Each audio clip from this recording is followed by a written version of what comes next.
ہی کٹا کی قربانی جو ہے وہ اس کے بارے میں اختلاف ہے۔ آپ دیکھیں جو قرآن میں جس جانوروں کی یعنی جن جانوروں کو سلیکٹ کیا گیا ہے وہ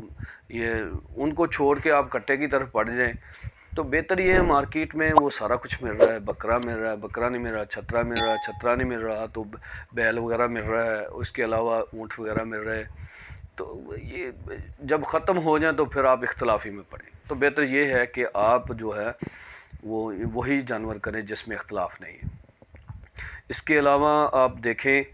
کہ جانور جو ہے اپنے ہاتھ سے کرنا چاہیے، تو اس کی خدمت کریں جتنے دن آپ کے پاس ہے، ہاں جی، اپنے ہاتھ سے ذبح کریں۔ ذبح کرتے وقت جو ہے وہ دعا یاد کرنی چاہیے بندے کو خود جو ہے۔ بعض اوقات یہ ہوتا ہے کہ آپ کہتے ہیں جی چھری کوئی پکڑتا ہے، کہتا ہے دعا پڑھنا جی مولوی صاحب، مجھے جب میں گاؤں جاتا تھا تو مجھے کہتے تھے لوگ حفصہ بھی ادھر آئے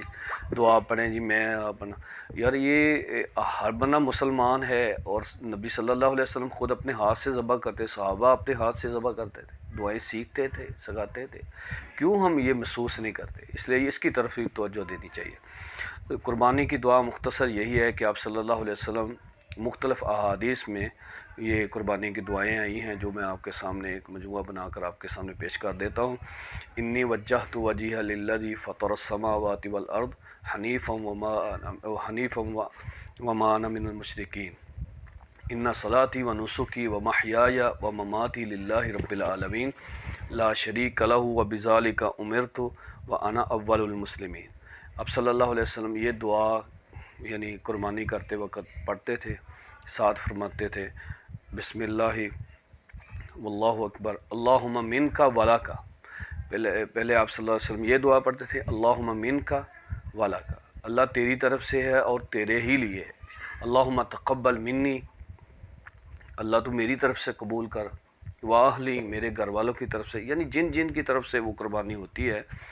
ان کا آپ اردو میں بھی نام لے سکتے ہیں۔ اگر عربی نہیں آتی تو عربی میں اردو میں نام لے کر جو ہے بسم اللہ اللہم تقبل من فلاں، من جیسا کہ میرا نام ہے عرفان تو اللہم تقبل من عرفان، بسم اللہ واللہ اکبر۔ اب صلی اللہ علیہ وسلم اپنے ہاتھ سے جو ہے وہ اس